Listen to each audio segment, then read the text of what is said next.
क्या विवेक ओबरॉय की कंपनी ने लोगों के साथ फ्रॉड किया है? क्या 11,500 से ज्यादा लोगों को घर का सपना दिखाकर उनका सब कुछ लूट लिया गया?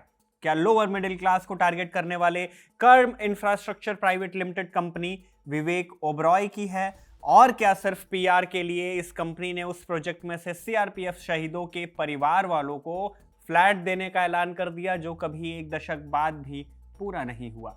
क्या है कर्म इंफ्रास्ट्रक्चर प्राइवेट लिमिटेड का विवाद और क्यों विवेक ओबरॉय से लेकर सोनाक्षी सिन्हा तक का नाम इस विवाद में जोड़ा जा रहा है? और मार्च 2025 में ऐसा क्या हुआ कि ईडी को इस कंपनी के करीब 20 करोड़ रुपए अटैच करने पड़े? सब कुछ जानेंगे इस वीडियो में। नमस्ते, मेरा नाम शुभम है और आप खबरगांव देख रहे हैं, जहां आज बात होगी विवेक ओबरॉय के नाम से जुड़े कर्म इंफ्रास्ट्रक्चर प्राइवेट लिमिटेड कंपनी पर लगने वाले आरोपों की।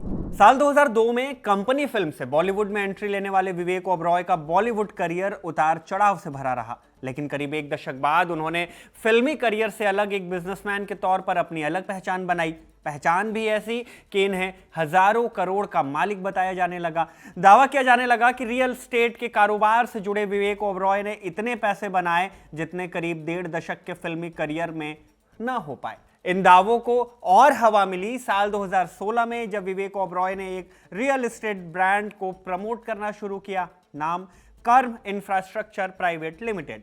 विवेक इस कंपनी के मालिक नहीं बल्कि प्रमोटर और पार्टनर के तौर पर कंपनी से जुड़े थे।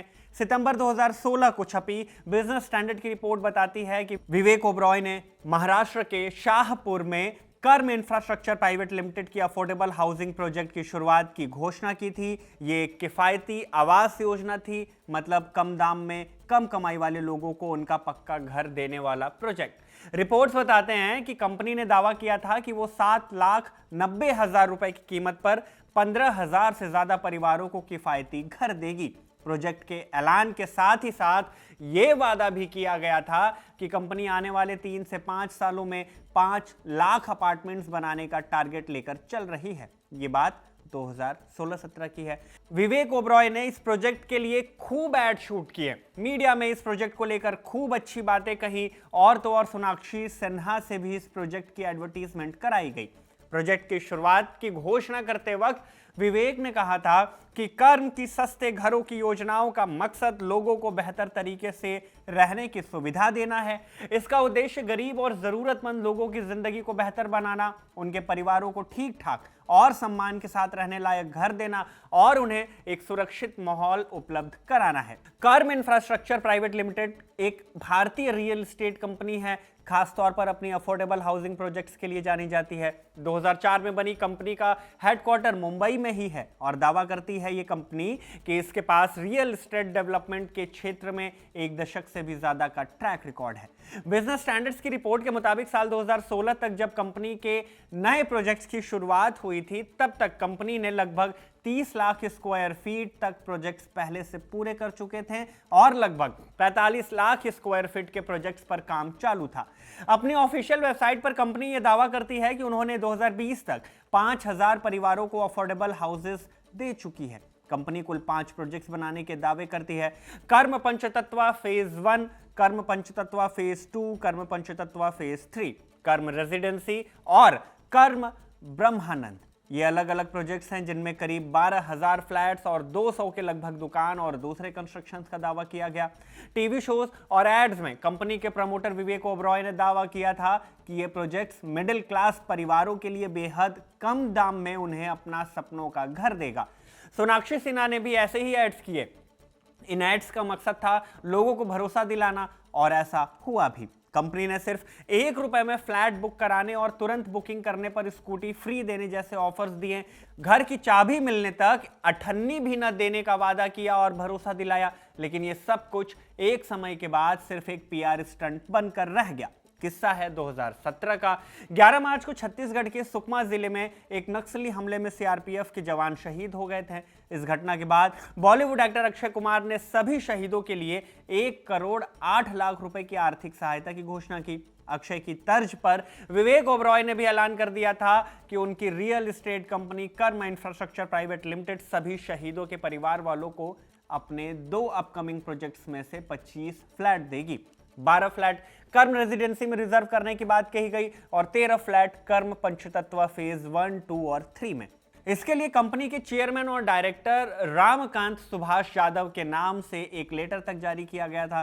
लेटर में कर्म इंफ्रास्ट्रक्चर प्राइवेट लिमिटेड ने 4 फ्लैट्स अलॉट किए थे और 21 फ्लैट्स को रिजर्व रखा था, ये बात कही थी। दिलचस्प बात तो ये कि भले ही फ्लैट्स को 2017 में ही रिजर्व कर दिया गया था, लेकिन जिन प्रोजेक्ट्स में से ये फ्लैट दिए गए थे या रिजर्व किए गए थे वो प्रोजेक्ट्स कभी पूरे ही नहीं हुए। इसे एक पीआर गिमिक माना गया। विवेक ओबरॉय ने एक एसिड अटैक विक्टिम की शादी में जाकर उसे अपने कम प्रोजेक्ट में से एक फ्लैट खुद गिफ्ट कर दिया था। इसके अलावा YouTube पर भी कर्म इंफ्रा ने अपना चैनल बनाकर खूब वीडियोस पोस्ट किए, दिखाया कि कैसे वो घर खरीदने वालों की मदद कर रहे हैं। विवेक ओबरॉय की कई वीडियो क्लिप्स डाले गए जिनमें वो गरीबों को पीएम सीएम के जैसे चॉपर पर घुमाने की बात और घर खरीदने आने वालों को खाने पीने से लेकर इनके आराम तक करने की सेवाएं देने की बात कर रहे हैं। लेकिन असल में हुआ क्या? वादे अधूरे रह गए और लोगों को मिला धोखा। सीआरपीएफ के शहीद जवानों के लिए भी रिजर्व किए गए फ्लैट्स के साथ ही साथ करीब 11,500 फ्लैट खरीदारों के साथ भी यही हुआ। 2023 में आई मीडिया रिपोर्ट्स में इस प्रोजेक्ट में पैसे लगाकर घर का इंतजार कर रहे लोगों के कई बयान मिले। सालों के इंतजार के बाद भी घर न मिलने पर लोगों ने पुलिस और कोर्ट का दरवाजा खटखटाया। मसलन मुंबई लाइव की एक रिपोर्ट बताती है कि कर्म इंफ्रा के झांसे में फंसे करीब 11,500 लोगों ने राज्य की एजेंसियों के पास शिकायतें और एफआईआर दर्ज कराई, लेकिन जब इससे भी कोई सॉल्यूशन नहीं निकला तो लोगों ने बॉम्बे हाई कोर्ट का दरवाजा खटखटाया। लोगों की याचिका के बाद कोर्ट में बिल्डर पर संविधान के अनुच्छेद 226 के तहत एक क्रिमिनल रीट याचिका दायर की गई। याचिका में कहा गया कि कर्म इंफ्रास्ट्रक्चर प्राइवेट लिमिटेड और उसके डायरेक्टर्स ने अपने सभी प्रोजेक्ट्स में फ्लैट बेचते समय खरीदारों को धोखे में डाला। टीवी एड्स में दिखाया गया कि फ्लैट बुक करने वाले लोगों को घर के सामान मसलन टीवी, फ्रिज, वॉशिंग मशीन आदि इत्यादि फ्री में दिए जाएंगे, लेकिन ये सामान तो छोड़िए, उन्हें तो अपना घर तक नहीं मिला। 2023 में आई मुंबई लाइव की रिपोर्ट बताती है कि 2023 तक कर्म पंचतत्व के फेज 1 का काम बस नींव तक ही पहुंचा था, जबकि सालों पहले शुरू हो चुके फेज 2 और फेज 3 की जमीन पूरी तरह से खाली थी। जो भी काम हो रहा था वो केवल पेपर्स पर ही दिखाया जा रहा था। इसी रिपोर्ट में उन पीड़ितों का किस्सा भी लिखा गया जिन्होंने लाखों रुपए देकर फ्लैट अपने नाम तो करा लिए, लेकिन फ्लैट पर कब्जा उन्हें मिला नहीं। कुछ ने तो बैंक से लोन भी लिया और बिल्डर को पैसे भी दिए। अब वो लोन की ईएमआई तो दे रहे हैं, लेकिन फ्लैट का पता अब तक नहीं चला। कुछ प्रोजेक्ट्स में तो कंस्ट्रक्शन की क्वालिटी इतनी खराब थी कि 2018 में ही प्रोजेक्ट के काम को रोक दिया गया। प्रोजेक्ट के लिए पैसे तो ले लिए गए, लेकिन काम भी पूरा नहीं हो पाया। सोशल मीडिया पर भी कई घर खरीदने वालों के बयान देखे गए। लोगों ने दावा किया कि दिन रात एक कर काम करने वाले लोगों ने भी दूसरों से उधार लेकर लाखों लाख रुपए बिल्डर को दिए, लेकिन उन्हें अपने घर में जाने का मौका नहीं मिला। लोगों ने कहा कि उन्होंने विवेक ओबरॉय और सोनाक्षी सिन्हा जैसे कलाकारों की बातों का भरोसा करके घर के लिए पैसे दे दिए, लेकिन बाद में उन्हें सिर्फ धोखा ही मिला। सालों की शिकायत और कार्रवाई की मांग के बाद इस मामले में एक बड़ा एक्शन हुआ। इंडिया टुडे में छपी दिवेश सिंह की रिपोर्ट के मुताबिक महाराष्ट्र के ठाणे और पालघर जिलों में कर्म इंफ्रास्ट्रक्चर प्राइवेट लिमिटेड और कर्म ब्रह्मानंद अफोर्डेबल होम्स प्राइवेट लिमिटेड के डायरेक्टर्स के खिलाफ केस दर्ज किया गया।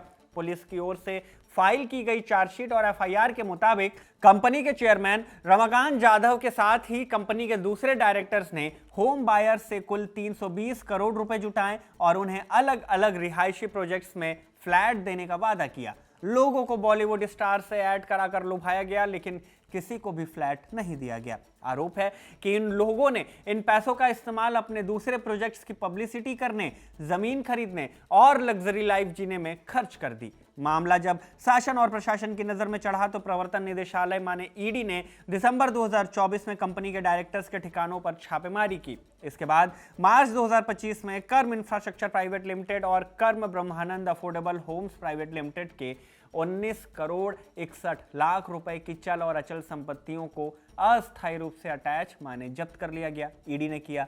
जिन संपत्तियों को अटैच किया गया वो कंपनियों के डायरेक्टर्स ग्रुप कंपनियों और उन लोगों की बताई गई जिन तक अपराध की कमाई मानी प्रोसीड्स ऑफ क्राइम को लोन और एडवांस के रूप में पहुंचाया गया था। इंडिया टुडे की रिपोर्ट के मुताबिक ईडी ने आरोप लगाया कि कंपनी ने फ्लैट खरीदारों से पैसा लेने के बाद उस रकम का इस्तेमाल निजी कामों में किया और वादा किए गए घर दिए नहीं। खैर, कंपनी पर तो कार्रवाई हुई, लेकिन कंपनी को प्रमोट करने वाले प्रमोटर विवेक ओबरॉय इस पूरे मामले से बाहर दिखाई दिए। इस मामले पर उनकी कोई सफाई नहीं आई।